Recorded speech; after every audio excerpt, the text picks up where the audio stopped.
Good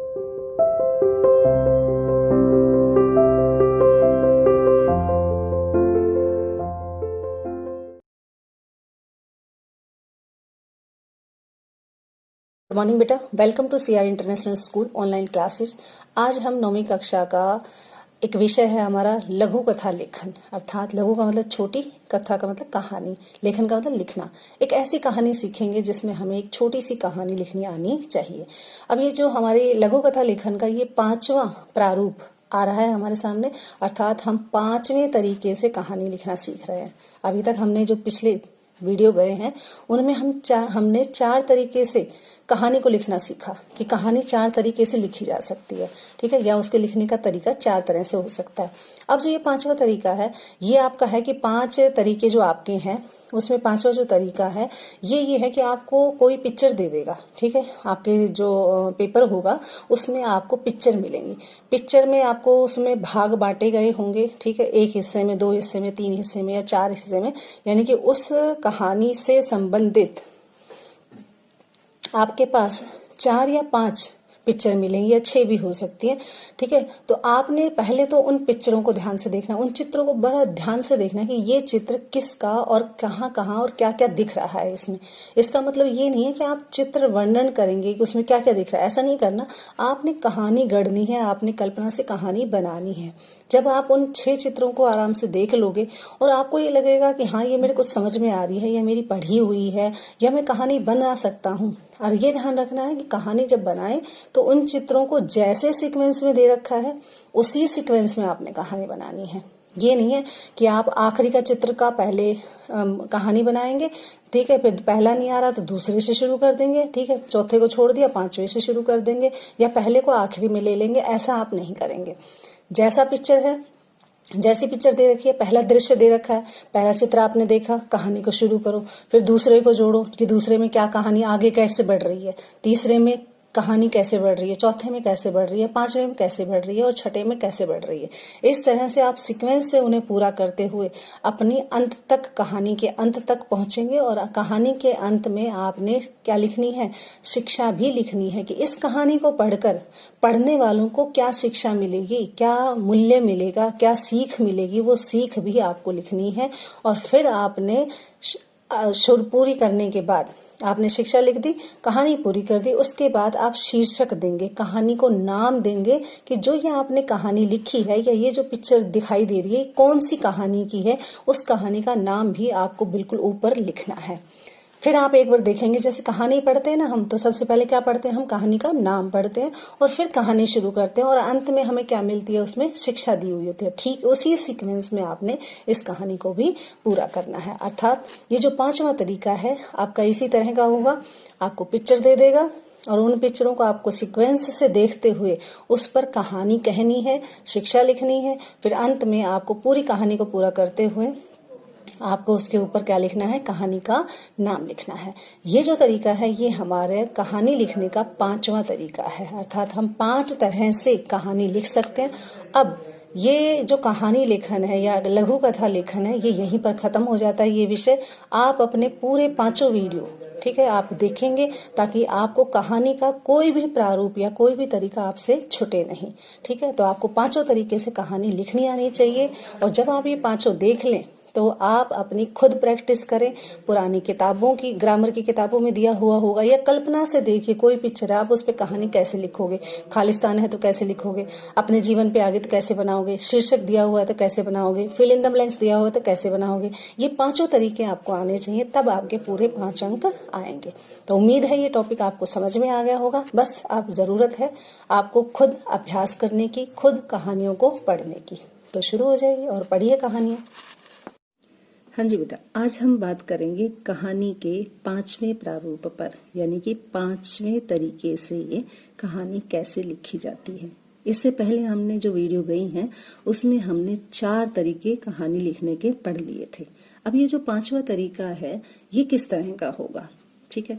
तो आप एक ऊपर हेडलाइन देख रहे हैं कि दिए गए चित्रों के आधार पर कहानी लिखना। समझ में आया कुछ? समझ में ये आया आपके कि जो ये चित्र दिए गए हैं, जो सीन यहाँ पर दिए गए हैं, जो दृश्य यहाँ पर दिखाए गए हैं, उनको आधार बनाकर आपको कहानी लिखनी है। ठीक है, अब वो और विस्तार से आपको बता रहा है कि कैसे। नीचे दिए गए चित्र को ध्यान से देखिए। क्या करना है आपको? सबसे पहले ध्यान से देखना है और उसके आधार पर संक्षिप्त कहानी लिखिए, यानी एक छोटी कहानी आपको लिखनी है। अब छोटी का मतलब ये नहीं कि आप सेंटेंस बीच में गायब कर देंगे। कहानी को विस्तार रखना है, क्रम से रखना है, सीक्वेंस से रखना है, बात भी कोई नहीं छूटनी चाहिए और हमारी कहानी भी छोटी बनकर पूरी हो जाए। और जब आप कहानी लिख लें तो कहानी के अंत में उससे मिलने वाली शिक्षा का उल्लेख भी कीजिए। जैसे मैंने अभी जो पिछली वीडियो गई है उसमें आपको बताया था नंबर 4 में कि आप जब कहानी लिख देंगे तो उसके बाद आपको शिक्षा क्या मिलती है वो भी आपको नीचे लिखनी है। समझ में आया कि ये चित्र आपके दिए गए हैं, इनको ध्यान से देखना है और इसके आधार पर आपको कहानी बनानी है और कहानी बनाने के बाद आपको इस कहानी का नाम भी देना है। अब बात आती है कि इन चित्रों को थोड़ा ध्यान से देखा जाए। ठीक है, तो मैं थोड़ा सा एक बिल्कुल पास कर देती हूँ आपको ताकि आपको वो समझ में आ जाए। ठीक है, अब आपको क्या दिख रहा है?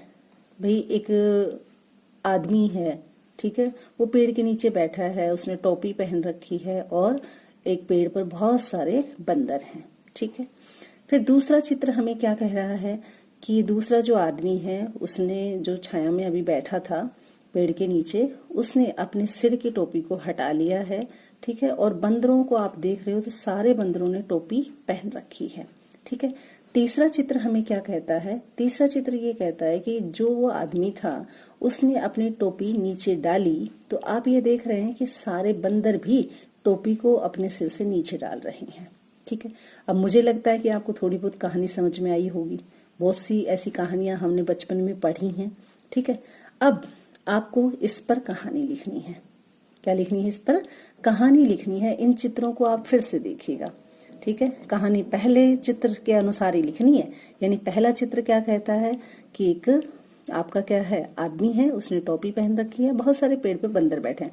पहले इसका एक्सप्लेनेशन का आप करेंगे, फिर आप दूसरे चित्र का एक्सप्लेन करेंगे, फिर आप तीसरे चित्र का एक्सप्लेन करेंगे। ठीक है, यानी कि आपको बताना है कि तीसरा चित्र, यानी कहानी में आपका क्या है, पहले चित्र आएगा, फिर दूसरे चित्र की बात आएगी और फिर आएगी तीसरे चित्र की। आप ऐसा नहीं कर सकते कि तीसरे को पहले ले लें या दूसरे को बाद में लिख दें। ठीक है, या पहले को क्या है बीच में लिख दें, ऐसा नहीं कर सकते।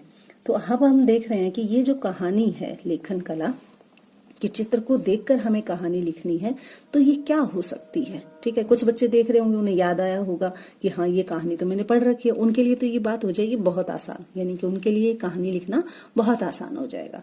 लेकिन जिन्होंने पढ़ी नहीं होगी तो वो कल्पना से अपने आप लिखेंगे।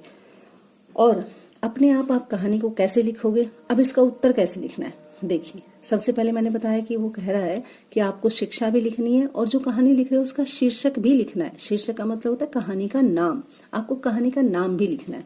तो अब उत्तर आपको कैसे देना है?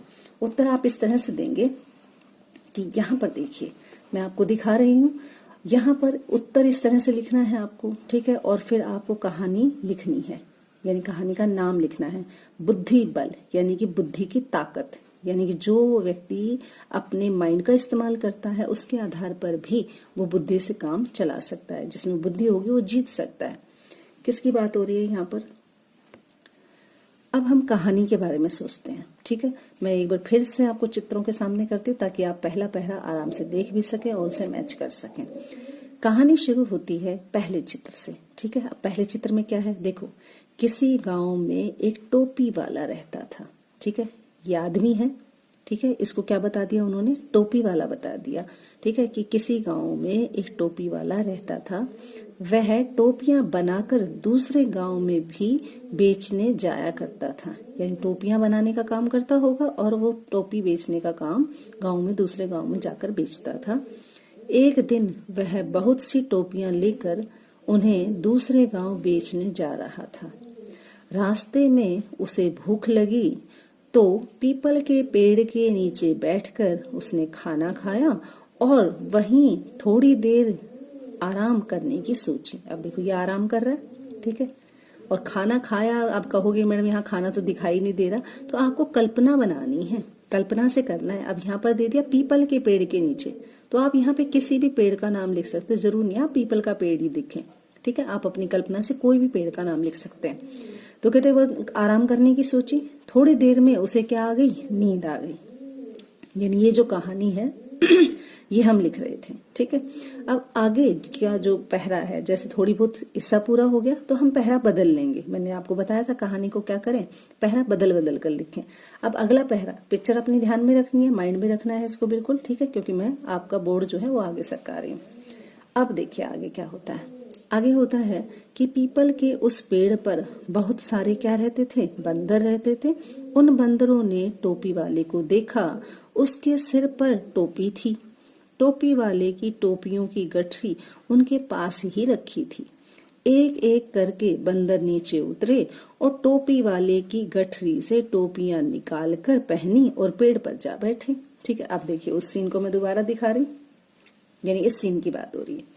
उन्होंने क्या किया, ये सो रहा है, ठीक है, और सोते उन्होंने देखा ये तो सो गया, और इन्होंने इसकी जो टोपियां थी, अब आप कहो मैंने यहाँ टोपियां तो बहुत सारी दिखाई नहीं दे रही, लेकिन हम कल्पना कर सकते हैं। तो सभी ने देखो टोपियां पहन ली, सभी बंदरों ने पहन ली हैं, क्यों, क्योंकि उसने टोपी पहन रखी थी, इसलिए बंदर जो है उन्होंने भी सबने टोपियां अपनी पहन ली उठाकर वहीं से। और आगे कहानी क्या बढ़ती है आगे। अब वो तीसरे पहरे पर बात आती है और पेड़ पर जाकर बैठ गए। कौन, बंदरों ने सबने टोपी पहन ली और पेड़ पर जाकर वो लोग बैठ गए।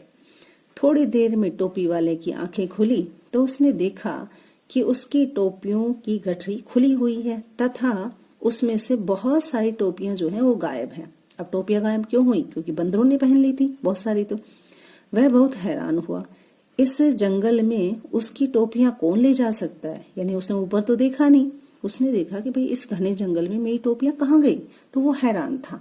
आगे कहानी क्या कहती है। हाँ जी बेटा, तो आगे की कहानी क्या है, उसने बताया कि वो सोच ही रहा था कि उसकी टोपियों को कौन ले गया, मैंने की सारी टोपियां गायब थी। उसने इधर उधर देखा, यानी दाएं बाएं देखा, शायद कोई व्यक्ति आया हो, ठीक है, या कोई और बैठा हो मैं देखूं, पर उसे कोई दिखाई न दिया।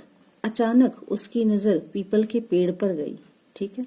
उसने देखा कि पीपल पर बैठे बंदरों ने उसकी टोपियां पहन रखी। क्या देखा कि अरे सारी टोपियां तो बंदरों ने पहन ली हैं। पीपल के पेड़ पर उसने देखा कि वो तो सारे मेरी टोपियां पहनकर बैठे हैं। वह बंदरों से अपनी टोपियां किसी प्रकार वापस लेने की युक्ति सोचने लगा। युक्ति का मतलब होता है उपाय, ठीक है। अब वो सोचने लगा कि बंदर तो मेरी टोपी देंगे नहीं, तो क्या करूं कि जिससे मेरी टोपियां वापस आ जाएं। तो वह बंदरों से अपनी टोपियां वापस लेने के बारे में सोचने लगा। अचानक उसे एक तरकीब सूझी, यानी कि अचानक उसके दिमाग में एक उपाय आया, एक आइडिया आया। उसने अपने सिर से टोपी उतारकर जमीन पर फेंक दी, क्योंकि वह जानता था बंदर कैसे होते हैं, नकलची होते हैं। यानी जैसा आप करोगे वैसा ही करोगे। आपने देखा हो कई बार बंदरों को आप चिढ़ाने लगते हो तो वो भी आपकी तरफ चिढ़ाने का मुंह बनाते हैं, ठीक है। तो बंदर नकलची होते हैं तथा जैसा वह करेगा वह उसकी नकल करके वैसा ही करेंगे। ये कौन जानता था, टोपी वाला जानता था। और हुआ भी यही। कैसे हुआ कि बंदरों ने जब टोपी वाले को अपने सिर से टोपी उतारकर जमीन पर फेंकते देखा तो उन्होंने भी अपनी अपनी टोपियां उतारकर जमीन पर फेंक दी। टोपी वाले ने उन सब टोपियों को इकट्ठा किया और अपनी गठरी में बांधकर चला गया। यानी हमने क्या देखा कि बंदरों ने भी टोपियां वापस लौटा दी और जैसे उसे अपनी टोपियां वापस मिली वो अपनी टोपियों को उठाकर आगे बढ़ गया। अब आपको इस पाठ से शिक्षा क्या मिलती है, यानी इस कहानी से आपको क्या शिक्षा मिलती है। हमने बताया था ना कि कहानी से सीख क्या मिलती है, उसके बारे में भी आपको बताना है। तो आप शिक्षा लिखेंगे और शिक्षा क्या मिलती है, बुद्धि बल सर्वश्रेष्ठ होता है। यानी कि अगर आप बुद्धि से सोचेंगे तो बुद्धि की ताकत सबसे ज्यादा होती है। या फिर ये भी कह सकते हैं कि बुद्धि बल से सभी काम हो सकते हैं। यदि आप बुद्धि लगाएं, दिमाग की ताकत लगाएं तो आप अपने सारे काम जो मुसीबत में फंस जाते हैं आप उन्हें आसानी से कर सकते हैं। इस तरह से बच्चों आपको भी कोई भी पिक्चर दे दी जाएगी और जो पिक्चर दी जाएगी, जो चित्र दिया जाएगा, आपको सीक्वेंस से उन्हें ध्यान में रखते हुए आपको कहानी लिखनी है। तो ऐसे ही आपकी जो ग्रामर की किताबें हैं उनमें जो दी हुई हैं कहानियां अधूरी, आप उन्हें कहानियों को पूरा करें और कल्पना करें कि कहानी का एंड क्या हो सकता है, उसकी शिक्षा क्या हो सकती है। लेकिन ध्यान रखना, जब आप कहानी लिखें तो उसके शीर्षक यानी कि कहानी का नाम भी आपको देना है। ठीक है, तो उम्मीद है कि आपको ये समझ में आया होगा। अब आपके कहानी का जो ये विषय है, आपका कहानी लेखन यानी कथा लेखन जो विषय है, ये यहीं पर समाप्त हो जाता है। आपकी 5 वीडियो जा चुकी हैं, पांचों को आपने अलग अलग तरीके से मैंने पढ़ाया है, आपको अलग अलग तरीके से प्रैक्टिस उन पर करनी है। यानी 5 तरीके, और 5 तरीकों पर आपने कई कहानियां बुनने की कोशिश करनी है, बनाने की कोशिश करनी है। ठीक है बेटा, ओके, धन्यवाद।